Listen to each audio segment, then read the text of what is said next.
Bonjour, donc je vais répondre rapidement à une question qui m'avait été envoyée, qui parlait principalement du fait que en tant qu'Africain ou Africaine, lorsqu'on retourne à sa spiritualité natale, culturelle, qu'il n'était pas approprié de continuer à pratiquer d'autres religions. Donc, moi, je pense que ça, c'est une façon de voir. Je pense que vous avez tout à fait le droit de penser comme ça, de penser que c'est mutuellement exclusif, si c'est votre perspective ou si c'est votre prérogative. Pour ma part, je ne pense pas que ce soit le cas. Et je vais vous dire pourquoi. Parce que quand je regarde la spiritualité africaine, toutes les autres religions dites révélées, dites autres, ont des bases qui touchent la spiritualité africaine. Quand on regarde les histoires qui sont dans les différents textes sacrés, que ce soit l'islam, que ce soit le christianisme, le judaïsme, même parfois l'hindouisme, toutes ces histoires sont des histoires qui sont très similaires à nos propres histoires africaines. Et que lorsqu'on sait que l'Afrique est le berceau de l'humanité, on peut très bien voir à quel point nous sommes aussi liés à ces différentes religions, à ces différentes cultures qui sont venues un peu après nous. Donc pour moi, je ne vois pas de problème dans le fait d'adhérer à une religion et de continuer à pratiquer sa propre spiritualité africaine.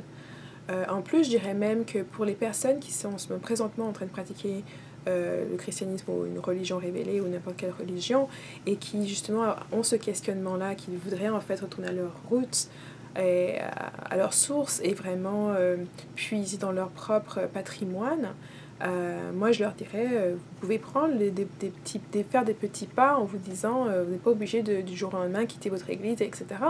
Vous pouvez justement explorer votre propre culture, votre propre croyances et traditions personnelles, culturelles, africaines, alors que vous êtes dans l'église. Maintenant, c'est sûr qu'il y a des croyances qui vont être en conflit avec celles de l'Église. Et ça, c'est à vous de savoir comment est-ce que vous voulez gérer ces conflits-là. Voir comment est-ce que les membres de votre communauté de l'Église vont vous percevoir dans ce sens-là, ou est-ce que ce soit une quête personnelle. Mais je ne pense pas que la spiritualité africaine soit mutuellement exclusive à n'importe quelle autre religion.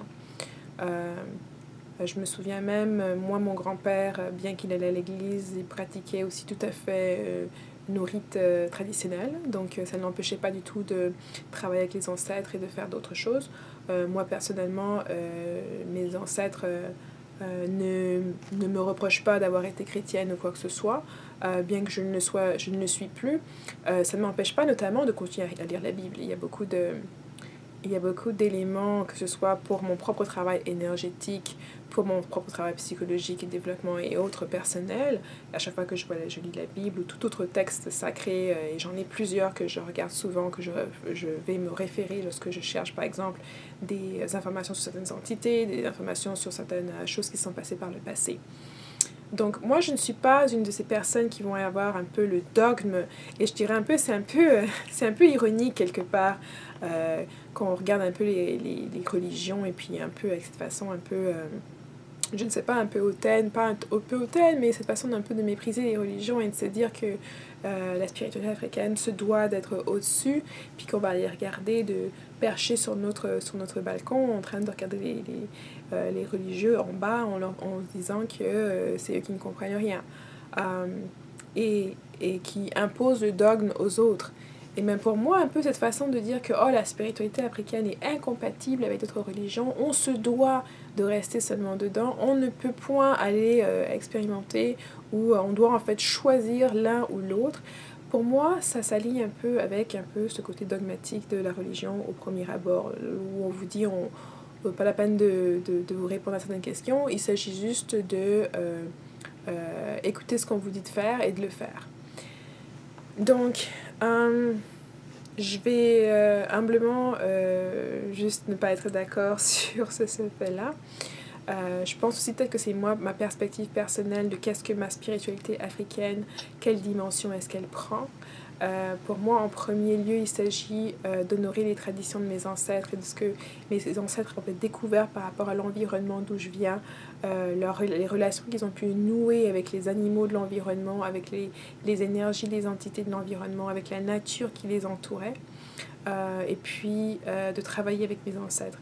Et ça n'a aucun impact sur le fait que je vais aller regarder la Bible, je vais lire le Coran, je vais étudier d'autres, d'autres systèmes de croyances, d'autres systèmes de pensée, d'autres philosophies, de différents aspects de la psychologie.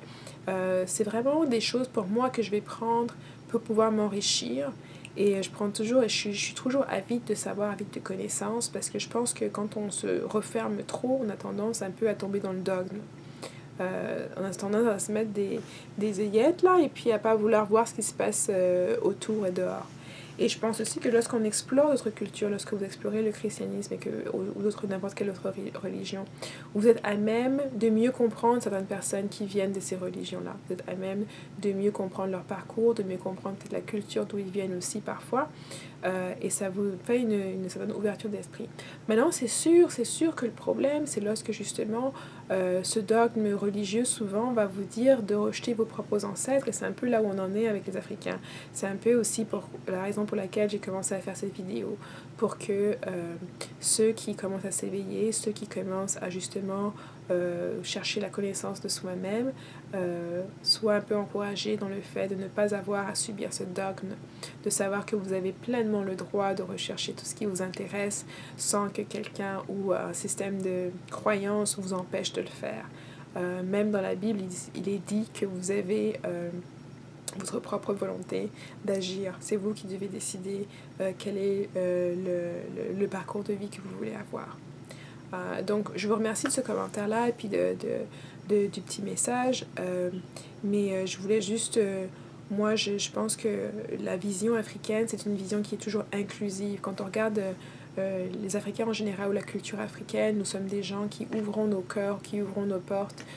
C'est sûr que parfois les gens en prennent avantage, mais je pense que ce serait encore plus...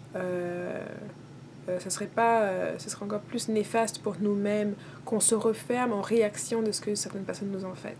Je pense on va maintenant pouvoir aller explorer notre spiritualité, la maîtriser comme on le maîtrisait dans le temps, et puis aussi ne pas avoir peur justement de l'utiliser pour nous protéger de façon à ce que l'histoire ne se répète pas. Mais néanmoins, on doit quand même conserver notre identité, et puis les aspects de notre culture qui font que on est nous-mêmes. Je veux dire, on ne va pas changer à cause justement... En fait, quelque part, ça donnerait raison aux personnes qui veulent nous faire du mal, parce qu'ils se disent en nous faisant du mal, on va changer l'essence de qui nous sommes. Et ça va encore nous nuire encore plus. Donc... je dirais de rester vous-même et de rester accueillant, rester chaleureux. Si les religions vous attirent ou si vous voulez rester dans votre religion et quand même renouer avec votre culture, vous avez le droit de le faire. Moi, je prends souvent un peu l'exemple de Chinois ou des Japonais, quand vous allez trouver des Chinois qui font leurs offrandes, qui renouent bien avec leurs ancêtres, qui travaillent avec leurs ancêtres, mais qui sont aussi chrétiens ou qui sont musulmans. Il n'y a aucune situation d'exclusivité mutuelle. Ça, c'est une décision de la personne à prendre, même pas même de votre communauté. Comme je l'ai dit tout à l'heure, j'ai dit peut-être que les personnes qui sont dans votre église et qui connaissent vos recherches vont peut-être vous regarder d'un œil différent, mais c'est toujours à vous de faire le choix est-ce que c'est approprié ou pas. Vous devez prendre cette responsabilité-là d'être prêt à prendre sur vous le fait que vous avez...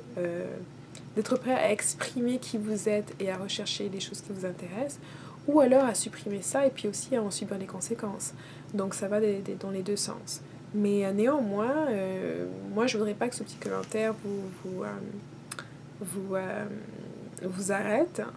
Moi, je pense qu'avec l'éveil de beaucoup de monde qui sont justement dans des religions qui s'éveillent et qui commencent à rechercher un peu l'histoire de tout ce qui s'est passé et de voir l'impact des religions, que les religions ont eu sur nos coutumes africaines en Afrique, je pense qu'il est opportun d'avoir ce dialogue et que ce dialogue se passe d'une façon la plus agréable qui puisse être pour ces personnes qui font leur transition ou qui tâtonnent et explorent un petit peu.